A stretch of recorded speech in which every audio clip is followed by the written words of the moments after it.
క్రీస్తునందు ప్రియమైన మీ అందరికీ ప్రభువైన యేసుక్రీస్తు నామములో వందనాలు తెలియపరుస్తున్నాను. లెంటులో 12వ రోజు దేవుని యొక్క వాక్యాన్ని క్లుప్తంగా ధ్యానం చేద్దాం. అపోస్తుల కార్యములు 2వ అధ్యాయము 23వ వచనం. దేవుడు నిర్ణయించిన సంకల్పమును ఆయన భవిష్యత్తు జ్ఞానమును అనుసరించి అప్పగింపబడిన ఈయనను మీరు దుష్టుల చేత సిలువ వేయించి చంపితిరి. మరణము ఆయనను బంధించి ఉండుట అసాధ్యము. కనుక దేవుడు మరణ వేదనను తొలగించి ఆయనను లేపెను. ప్రార్థన చేసుకుందాం. పరిశుద్ధమైన తండ్రి, వందనాలు.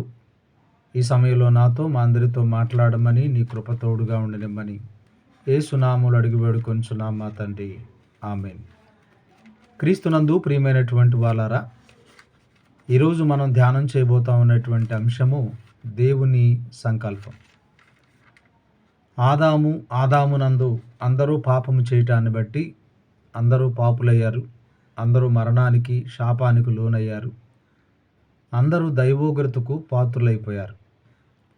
కనుక చెదరిపోయినటువంటి మనుషులను, దేవునితో విరోధం భావం కలిగినటువంటి మనుషులను, ఏ పాపము చేత మనుషులు మోపబడి దాన్ని భరిస్తూ దాని కింద మూలుగుతున్నారు, వారందరినీ పరిశుద్ధులుగా, నిర్దోషులుగా, నిరపరాధులుగా తీర్చి తనతో సమాధానపరుచుకోవాలి అనేటువంటిది దేవుని యొక్క గొప్ప ప్రణాళిక. ఆ ప్రణాళికను నెరవేర్చడానికి అందుకనే దేవుని సంకల్పము తరతరము నిలుచునని కీర్తనలో మనం చూస్తాం. కనుక ఆయన సంకల్పము, ఆయన ఉద్దేశం కలిగి ఉండి తన ప్రవక్తల ద్వారాగా, పరిశుద్ధాత్మ ద్వారాగా దేవుడు అనేకమైనటువంటి ప్రవచనాలను తెలియపరిచాడు.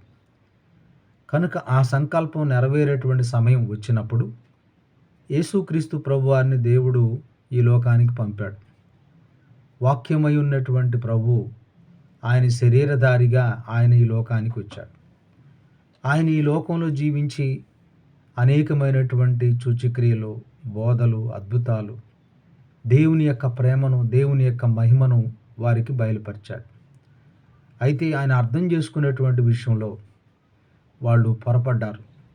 వారు అనేకమైనటువంటి కోణాల్లో, భౌతికమైనటువంటి విషయాల్లో యేసు ప్రభు వైపు చూశారు తప్ప దైవికంగా మన పట్ల దేవుని ప్రణాళిక ఏంటి అనేటువంటిది వాళ్ళు అర్థం చేసుకోలేదు.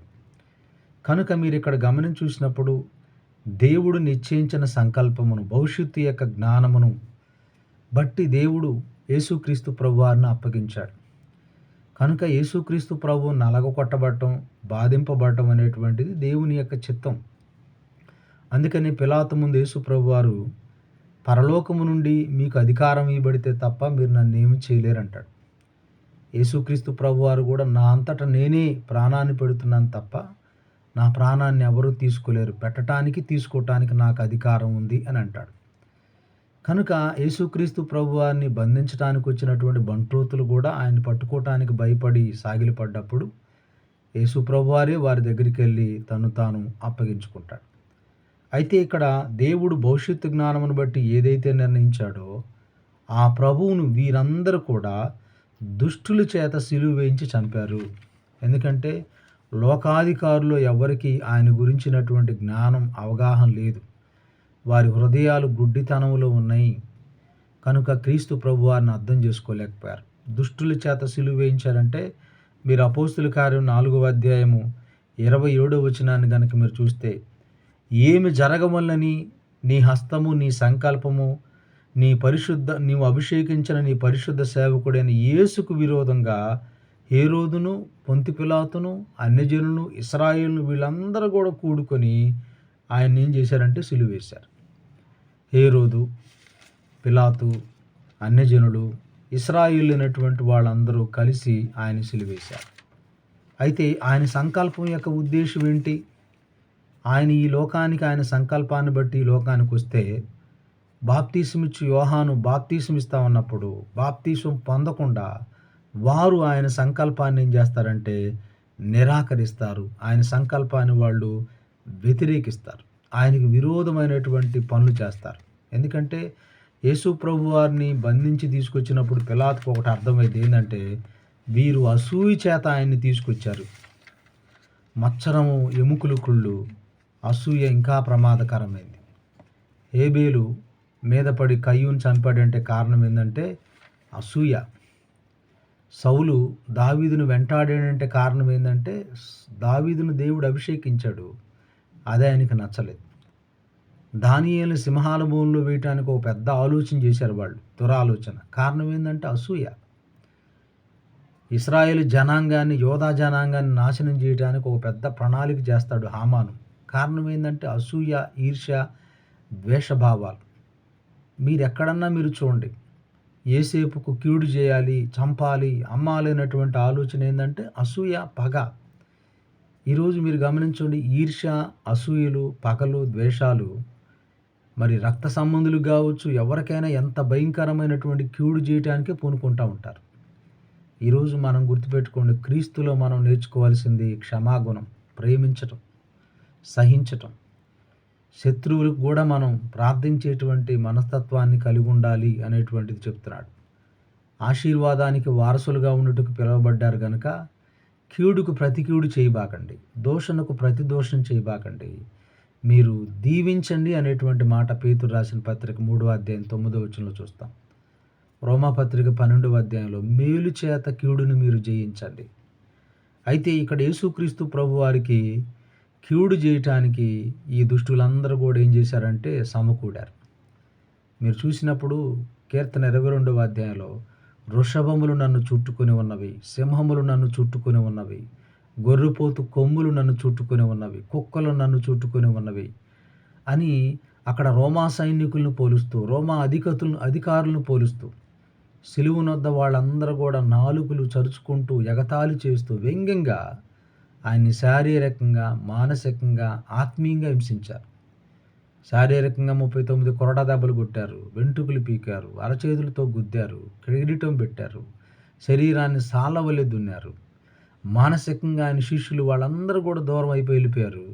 ఆధ్యాత్మికంగా నువ్వు దేవుని కుమారుడు కదా, కిందికి దిగిరా, మేము నమ్ముతామని ఆయన్ని అపహాస్యం చేసి వ్యంగ్యంగా మాట్లాడారు. ఆయన ముళ్ళ కిరీటం పెట్టి, వస్త్రం ధరించి, ఉమ్ము వేసి మానసికంగా ఆయన్ని బాధపెట్టారు. కాబట్టి ఇవన్నీ దుష్టుల యొక్క చర్యలు.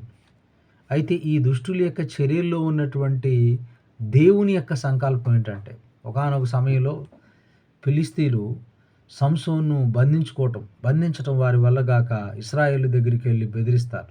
మీరు సంసోను మాకు అప్పచెప్తే మీరు బ్రతుకుతారు, లేకపోతే మీరు అందరినీ మేము శిక్షిస్తూ ఉంటే, ఆ ఇశ్రాయేలీయులందరూ కూడా సంసోను దగ్గరికి వచ్చి, మాకు ఇది పరిస్థితి, నువ్వు బంధించబడితే తప్ప మాకు సమాధానం, నెమ్మది లేదు, కాబట్టి నువ్వు రా అంటే, అప్పుడు సంసోను వాళ్ళతో ఒక ప్రమాణం చేయించుకుంటాడు.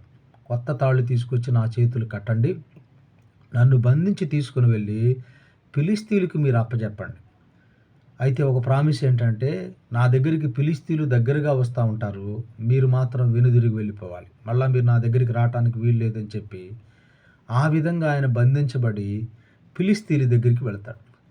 ఎప్పుడైతే ఫిలిస్తీన్ల దగ్గరికి వెళ్తాడో ఇశ్రాయేలు వెనుక వెళ్ళిపోతూ ఉంటారు. ఫిలిస్తీన్ల మీద పడి కొన్ని వేల మందిని ఆ రోజు చంపేస్తాడు. ఈరోజు అలాగే యేసుక్రీస్తు ప్రభు కూడా, ఈరోజు ఇశ్రాయేలు ప్రజలే యేసు ప్రభువుని సిలువకు అప్పగించారు.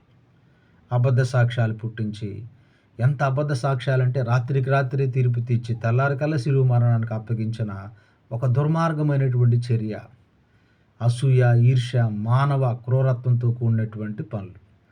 అయితే సంసోను ఏ విధంగా అప్పగింపబడి వాళ్ళ మీద జయాన్ని పొందాడు, యేసుక్రీస్తు ప్రభువారు కూడా మన కొరకు అప్పగింపబడి, మీరు కొలస్సీ పత్రిక 2వ అధ్యాయము 14 వచ్చి మీరు చూసినప్పుడు, మనకు విరోధముగా ఉన్నటువంటి రుణాన్ని, మనకు విరోధంగా ఉన్నటువంటి వాటిని అడ్డము లేకుండా ఎత్తివేసి మన అపరాధములకు క్షమాపణ కలుగు చేశాడు. దాని మీద ఉన్నటువంటి వ్రాతను తుడిచివేశాడు. అంటే ఆయన యొక్క శిలువ మరణానికి తను తాను అప్పగించుకునేటువంటి ఉద్దేశంలో మన యొక్క రుణము కొట్టివేయబడుతుంది. మనకు అడ్డంగా ఉన్నటువంటిది తొలగించటం జరుగుతూ ఉంది. మనకు విరోధమైనటువంటి వాటిని తీసివేయటం జరుగుతుంది. మన మీద వ్రాయబడినటువంటి దోషాలు అవన్నీ కూడా తుడుపు వేయటం జరుగుతుంది. మన అపరాధములకు క్షమాపణ అనేటువంటిది కలుగుతుంది. అది శిలువ విజయము. ఆ శిలువ విజయం జరిగించటానికే దేవుడు యేసుక్రీస్తు ప్రభువాని ఈ లోకానికి పంపాడు. కనుక ఆ సంకల్పం యొక్క ఉద్దేశం ఏంటి అంటే, రోమాపత్రిక 8వ అధ్యాయంలో ఇదంతా చదవటం కాదు కానీ మనం చూస్తే చాలా అంశాలు మనకిక్కడ కనబడతాయి. దేవుడు తన సంకల్పము చొప్పున పిలువబడిన వారికి మేలు కలుగుటకై, ఎవరినైతే దేవుడు తన సంకల్పం చొప్పున పిలిచాడో, ఎన్నిక చేసుకున్నాడో, నిర్ణయించుకున్నారో వారికి మేలు కలుగుటకై, వారు తన కుమారుని యొక్క స్వరూపంలోకి మార్చబడుటకై, వారిని నీతిమంతులుగా తీర్చుటకై, నీతిమంతులుగా ఎవరిని తీర్చెనో ఆ తీర్చబడినటువంటి వారికి మహిమ కలుగునట్లుగా చేయుటకై, ఆయన సంకల్పంలో ఉన్న ఉద్దేశం ఏంటంటే మనకు మేలు కలగటానికి దేవుడు మనల్ని పిలిచాడు. మనల్ని దేవుడు తన కుమారుని స్వరూపంలో ఉండటానికి దేవుడు మనల్ని పిలిచాడు. మనల్ని నీతిమంతులుగా తీర్చబడతాం అనేటువంటిది ఆయన సంకల్పం. ఎవరిని నీతిమంతులుగా దేవుడు పిలిచాడో వారందరిని దేవుడు తను మహిమపరచాలి అనేటువంటిది దేవుని యొక్క ఉద్దేశం. ఆదాము ఏ మహిమను కోల్పోయాడో ఆ మహిమను మళ్ళా తిరిగి వారికి ఇవ్వాలి అనేటువంటి దేవుని యొక్క ఉద్దేశం. తర్వాత మీరు ఎఫెసీ పత్రిక 1వ అధ్యాయము 6వ వచనం చూసినప్పుడు తన దయా సంకల్పం చొప్పున ఇక్కడ చూసినప్పుడు ఆ సంకల్పానికి ఒక పేరు పెట్టాడు. ఏంటంటే దయా సంకల్పం. అర్హత లేని నీ మీద నా మీద మనందరూ తిరిగి సంపాదించుకోవటం కొరకు ఆ సంకల్పం బట్టి మీరు చూసినప్పుడు అక్కడ అంటాడు, ఆయన దయా సంకల్పం చొప్పున యేసుక్రీస్తు ద్వారా తనకు కుమారులుగా స్వీకరించుటకై ముందుగా నిర్ణయించి, తనకి ఎదుట మనల్ని తన కుమారులుగా స్వీకరించుటకు ముందుగా నిర్ణయించి, తన ఎదుట పరిశుద్ధులను నిర్దోషులమై ఉండవలని జగత్తు పునాది వేయబడక ముందే దేవుడు క్రీస్తులో మనల్ని ఏర్పరచుకొను. ఈ భాగంలో మనకేమర్థమవుతుంది? ఆయన మనల్ని కుమారులుగా స్వీకరించుటకై, పరిశుద్ధులుగా, నిర్దోషులుగా, నిరపరాధులుగా ఉండుటకై దేవుడు మనల్ని ఏర్పరచుకున్నాడు. కొలస్సీ పత్రిక 1వ అధ్యాయం 19వ వచనంలో ఆయన శిలువ రక్తము చేత మనకు ఆయన సంధి చేసి మనల్ని దేవుడు తనతో సమాధానపరుచుకోవాలని, గతకాలం దూరస్తులమైనటువంటి మనం ఆయనకు మళ్ళా తిరిగి సమీపస్తులంగా ఉండాలని, మనల్ని నిర్దోషులుగా, నిరపరాధులుగా, పరిశుద్ధులుగా తీర్చాలని తండ్రి యొక్క అభిష్టమాయను అని రాయబడింది. కనుక క్రీస్తునందు ప్రియమైనటువంటి వాళ్ళారా, ఇది దేవుని సంకల్పం. ఇంకా పరిశుద్ధ గ్రంథంలో చూస్తే ఆయన సంకల్పంలో ఉన్నటువంటి ఉద్దేశాలు అనేకమైనవని. దేవా, నా ఎడల నీకు ఉన్నటువంటి తలంపులు విస్తారమైనటువంటి అంటాడు. వాటిని లెక్కించదనా, అవి లెక్కకు మించినటువంటివిగా ఉన్నాయి. అంటే మన మేలు కొరకు, మనం ఆయన కుమారులుగా మార్చబడుట కొరకు, ఆయన స్వరూపంలోకి మార్చబడుటకు, మనము పరిశుద్ధులము, నిర్దోషులము, నిరపరాధులుగా ఉండాలని, మనము నీతిమంతులుగా తీర్చబడాలని, మనం ఆయన దగ్గరికి సమీపస్తులుగా ఉండాలని, ఆయన దగ్గర మనం తిరిగి మహిమను మళ్ళా మనం పొందుకోవాలని దేవుని యొక్క గొప్ప ప్రణాళిక. అందుకనే దేవుడు లోకమును ఎంతో ప్రేమించి దయా సంకల్పం, అర్హత లేని నీ కొరకు, నా కొరకు దేవుడు తన కుమారుడైన క్రీస్తు ప్రభువాన్ని లోకానికి పంపాడు. అందుకని అనీతిమంతుల కొరకు నీతిమంతుడైనటువంటి యేసు ప్రభువారు బాధను అనుభవించాడు. క్రీస్తు మన కొరకు, మనకు మాదిరిగా ఉన్నట్లు మన కొరకు బాధపడి, మనం ఆయన అడుగుజాడల యందు నడుచుకున్నట్లు ఆయన మనకు మాదిరి ఉంచిపోయినం. అనీతిమంతులైన మన కొరకు నీతిమంతుని యేసు ప్రభు బాధపడ్డాడు. మనం ఆయన అడుగుజాడల యందు నడుచుకున్నట్లు ఆయన మన కొరకు బాధపడ్డాడు. ఆయన నోట పాపం లేదు, కపటం లేదు, ఏమీ లేదు. కేవలం నిన్ను నన్ను తిరిగి తనతో సమాధానపరుచుకోవాలని దేవుని యొక్క గొప్ప ప్రణాళిక. మనం బలహీనులమై ఉండగా, భక్తిహీనులమై ఉండగా, శత్రువులమై ఉండగా, దైవోగ్రతకు పాత్రులమై ఉండగా మన కొరకు క్రీస్తు ప్రభువారు యుక్త కాలంలో చనిపోయాను. అంతేకాదు, మనం ధనవంతులం కావాలని ఆయన మన కొరకు దారిద్రుడాయను. మనం ఆశీర్వదింపబడాలని, అబ్రహాము పొందిన ఆశీర్వచనం మనం పొందాలని యేసు ప్రభువారు మన కొరకు శాపగ్రాహి ఆయను.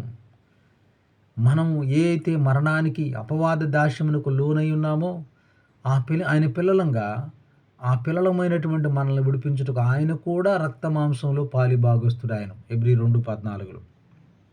కాబట్టి క్రీస్తునందు ప్రియమైన వాళ్ళారా, దేవుని సంకల్పం నీ కొరకు, నా కొరకు చాలా ఉన్నతంగా ఉంది.